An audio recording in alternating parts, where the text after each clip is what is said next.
നിലമ്പൂർ തിരിച്ചുപിടിക്കാൻ ഒരുക്കം തുടങ്ങി കോൺഗ്രസ്. PV അൻവറിന്റെ പിന്തുണ പുറത്ത് നിന്ന് ഉറപ്പാക്കും. ആര് മത്സരിച്ചാലും ജയമുറപ്പെന്ന് ആര്യാടൻ ഷൗക്കത്തും VS ജോയിയും ന്യൂസ് 18നോട്. ഇന്ന് കോൺഗ്രസ് മണ്ഡലം കമ്മിറ്റി യോഗം. ഉപതെരഞ്ഞെടുപ്പ് പ്രഖ്യാപനം ഈ ആഴ്ച ഉണ്ടായേക്കും.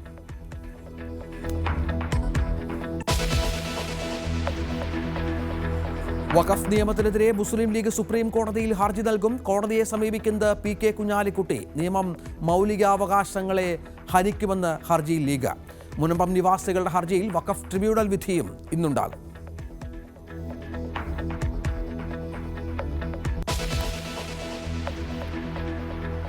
MA baby CPM general secretary ആകുമ്പോൾ കേരള പാർട്ടിയിൽ എന്തു മാറ്റമുണ്ടാകും? പിണറായി വിജയന്റെ അപ്രമാദിത്വം ചോദ്യം ചെയ്യപ്പെട്ടേക്കാമെന്ന നിഗമനം.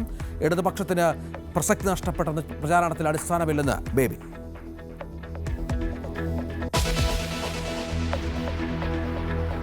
ആശാവർക്കർമാരുമായി തൊഴിൽ മന്ത്രി V ശിവൻകുട്ടിയുടെ ചർച്ച ഇന്ന്. കൂടിക്കാഴ്ച വൈകിട്ട് മന്ത്രിയുടെ ചേംബറിൽ. സെക്രട്ടേറിയറ്റിന് മുന്നിലെ സമരം 57ാം ദിവസം.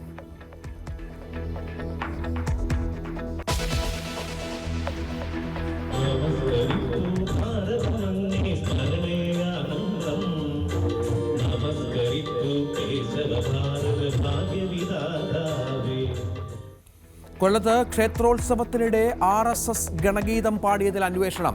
ഗാനമേളയ്ക്കിടെ ഗണഗീതം പാടിയത് മഞ്ഞിപ്പുഴ ശ്രീ ഭഗവതി ഭദ്രകാളി ക്ഷേത്ര ഉത്സവത്തിനിടെ. കടക്കൽ പോലീസും ദേവസ്വവും അന്വേഷിക്കുന്നു. പാടിയത് ദേശഭക്തി ഗാനമെന്ന് ഭരണസമിതി.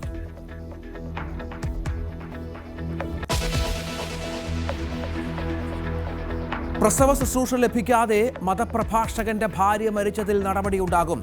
മരിച്ച അസ്മയുടെ പോസ്റ്റ്മോർട്ടം ഇന്ന് കളമശ്ശേരി മെഡിക്കൽ കോളേജിൽ. അമിത രക്തസ്രാവം ഉണ്ടായിട്ടും ചികിത്സ നൽകിയില്ലെന്ന പരാതിയുമായി യുവതിയുടെ കുടുംബം.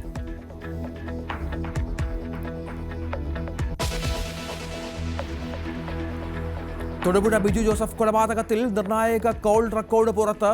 ദൃശ്യം 4 നടത്തിയെന്ന് ഒന്നാം പ്രതി ജോമോൻ. കൊലപാതക വിവരം സുഹൃത്തുക്കളെ വിളിച്ചു പറഞ്ഞു. ആധികാരികത ഉറപ്പിക്കാൻ വോയിസ് ടെസ്റ്റിന് പോലീസ്. ജോമോന്റെ ഭാര്യയുടെ അറസ്റ്റുമുണ്ടാകുമെന്ന് സൂചന.